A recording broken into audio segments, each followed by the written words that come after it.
What is up, fellow summoners, and welcome to the channel today. Hope you're all having a fantastic day. I have been thinking quite a bit, which I know can be scary for some people. A lot ever since I brought up the bounty quests in last Friday's episode of The Bottom Line, which I brought it up as a topic of discussion just to give my general overall feedback on how I thought it's gone this week, some areas that I thought I could improve on, with really no intention of taking it anywhere beyond that. However, as I got to talking about it in that episode, I just started having all these ideas that started firing off, and I kind of want to compile those here in today's video, which is what I'm doing, because I think that bounty quests, they have the opportunity, I think, to fill a void in the game right now. As an alliance member, as part of an alliance, part of a 30-man team, the reason that you're in that alliance is to, do the best you can in alliance events, in AQ and AW, in the 3-day events, the special events that go on, to do the best you can, to dedicate yourself to reaching minimums so that you earn rewards, but also you help earn rewards for your fellow alliance members. And so there's this sense of camaraderie, this sense of togetherness that, you're supposed to achieve by doing all of that. And I think in some senses, when AQ first came out, when AW first came out, when the stuff was new and fresh, I think there was very much a sense of that. But as time goes on, as it does with everything, I think you become numb to the events. They become more of a sense of duty. You just have to run them because that's what you do as part of an alliance, and you lose the perspective of this is a unique event that I'm trying my best to help myself out and to help my alliance member out. So I think that there's a hole there that I think bounty quests, if they are switched up a little bit, I think can slide right into there. So let me just give, as best and as clearly as I can, my ideas for bounty quests. This is by no means like actually coming to the game, or do I actually expect to come to the game. There's always somebody feverishly typing away, I think even now, like, why do you do these? These are so stupid. It's a waste of time. Like, dude, you just go play some Uno with your grandma, okay? I enjoy doing these, so whether or not they come to the contest, they keep my creative juices flowing, and I like doing them. So go fish. Anyway, I think that how you make the event feel special and unique is that you only offer it a very limited number of times. So let's say that you only have the opportunity to run it once a week. So let's say every Tuesday, I'm just going to pick a random day here, Tuesday at noon, a brand new bounty mission comes to the contest. If you weren't able to complete it in the previous week, it's done. Whatever happened, it's gone. So I log in on Tuesday at noon, I open up my Alliance tab, I want to see who the new bounty mission is, and for this week, the boss to take down in this week's bounty mission is Mephisto. So how do I trigger the bounty mission? Well, I'm glad you asked.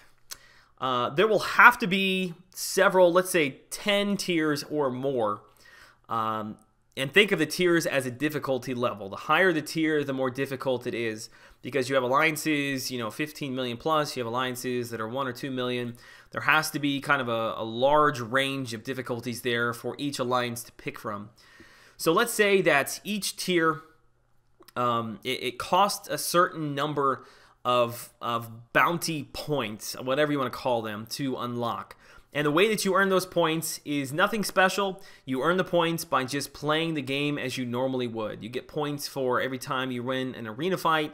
You get points for winning fights in special events, in story quests.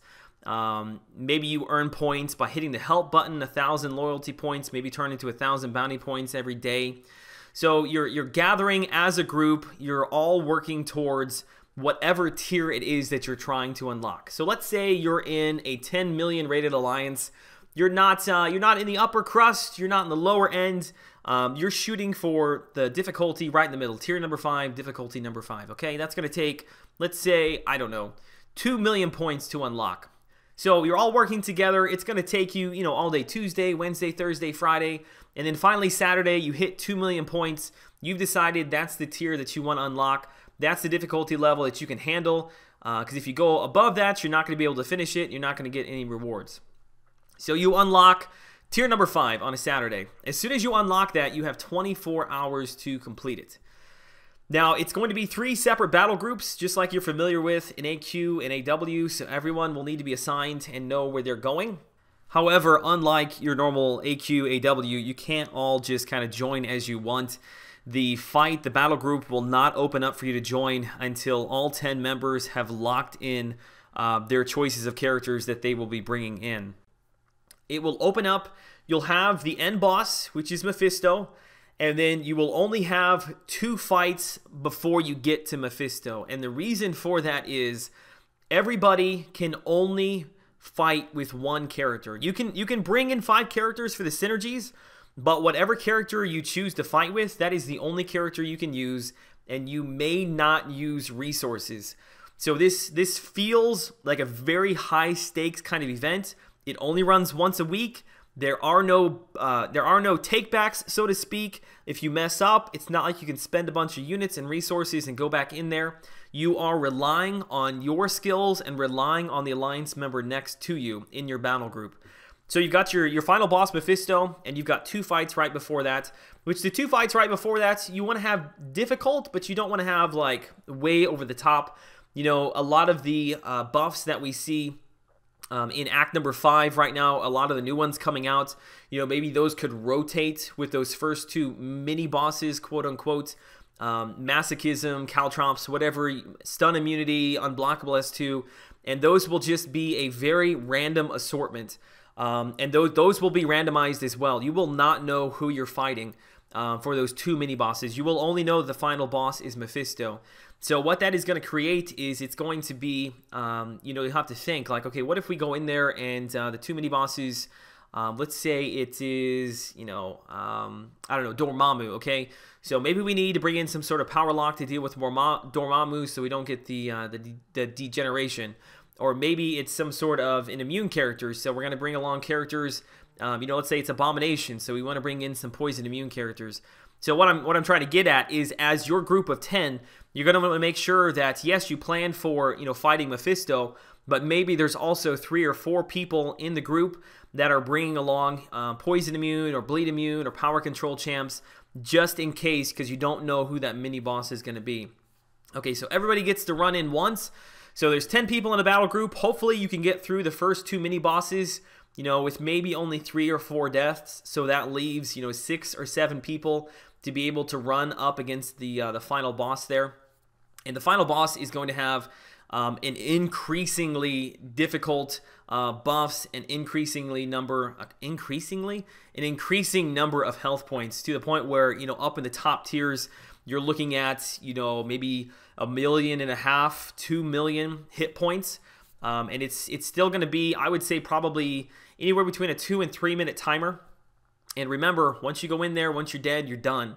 And I know probably some people are saying, well, you can just bring in, you know, Star-Lord and he's going to do the most damage. To a point. You got to remember, though, that there could be a lot of power gain issues, or maybe Caltrops, or just all kinds of stuff that you would have to plan for with Mephisto, in addition to having people that can just do straight up damage. So you finally get through, you clear your battle group, you earn yourself the rewards for that battle group, which the rewards will get increasingly better the higher tier that you get, which is why you're kind of always trying to push yourself up. But each battle group earns the same rewards, so if you get 3 clears, you earn the maximum number of rewards. Let's say for each battle group in the top tier, let's say the very top, no, I don't want to do that, the very mid tier, let's say mid tier, you earn, I don't know, 250 5-star shards. You earn some T2 alpha shards, you know, T4 CC shards. You know, each individual small group maybe is not like overwhelming, like, wow, those are great rewards, but as a whole, you know, that's why you're kind of leaning on each other, hoping and pushing for each other to do well. If you get 3 clears, you know, there are substantial rewards to be gained there. I think it should be better than what you get in Alliance War, because unlike, you know, AW and AQ, you know, you're only being rewarded once a week if you get the clear. So you could spend all week long, you know, trying to get to, let's say, tier 3. You've never been to tier 3 before. The best you've been is tier 4. You get to tier 3 and, you know, you don't get any clears. And, you know, that will be a huge letdown. But I think that then builds into next week, where there's even a bigger sense of accomplishment when you finally break through that ceiling, get to the next tier, and the rewards should be fairly decent to compensate for the time and the fact that it only runs once a week. So I'm not going to get into the actual specifics of the rewards because there's no reason for that. Y'all can discuss it if you want. I'm just kind of putting the generic framework together. I think that this would have just a lot of benefits to the game. As a part of an alliance, we used to do, and maybe there is still some of that going on with the officers more than I realized, but I feel like there used to be a lot more planning, in AW, who do we want to put here and there, who do we want to bring here and there, just because you didn't know who you're going to fight, it was more difficult, and we've lost a lot of that in the game.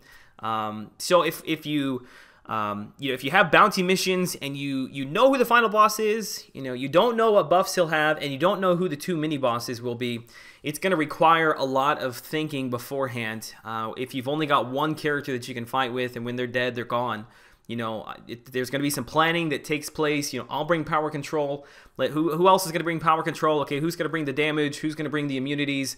And I think by doing that planning, it brings diversity to the game that's not forced, okay?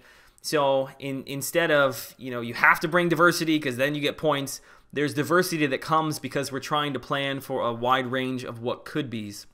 So maybe we'll see some characters that don't get a whole lot of use necessarily being brought in, for play here. The other thing I think it would do is it would just be a lot of fun. This may be selfish of me, but it would be a lot of fun, to record stuff like this. It would be a lot of fun to live stream it. It would be really, really awesome if you would actually be able to view in the game your alliance members fight. Instead of just kind of sitting there, you see that somebody is in a fight, like the final boss, in AQ, and everybody's just kind of sitting around watching the timer tick down. If there was actually some sort of a viewer where you could watch your alliance member play, again, it would bring this sense of, hey, I'm really rooting for you, hope you do well. This is where you could have improved, this is what you could have done better. So as an alliance, it's kind of bringing everybody together as a community. On the content creator side, there's new stuff to talk about. There are new things to make videos on, to give suggestions on, new things for people to talk about. Even though it's the same character, now it's a totally different way that you can play them possibly with this. So I think there's just a lot of added benefit to bringing a more unique mode to the game like this. Now, as with any video like this that I do, I'm sure I've missed something. I'm sure there's some glaring hole in something that I've missed here that somebody will point out. But never fear, as I mentioned at the beginning, it's all just for fun. My feedback, I'm sure, will probably not go much further than this office. I don't actually expect it to be used anywhere, but then again, who knows? If it's something that you enjoy, maybe retweet it or mention it at Marvel Champions, try to get their attention. Because I really do think that whether it's bounty missions or something totally different, there is a game mode like this that needs to come. Something more specific, something more finely tuned that takes a lot of thought, and the stakes are a little bit more high than, okay, well, we screwed AQ, we screwed AW, it'll be back tomorrow kind of thing. So anyway, I hope you guys enjoyed the video. I'm sure there are many opinions and thoughts on this. Would love to hear them all. You can do so by leaving a comment down below. You can join me over on my Twitter. You'll find the link in the description. And I've got a suggestions and feedback channel on my Discord server, and you can join that. The link's in the description as well. All right, guys, till I see you all in the next video, have a fantastic day.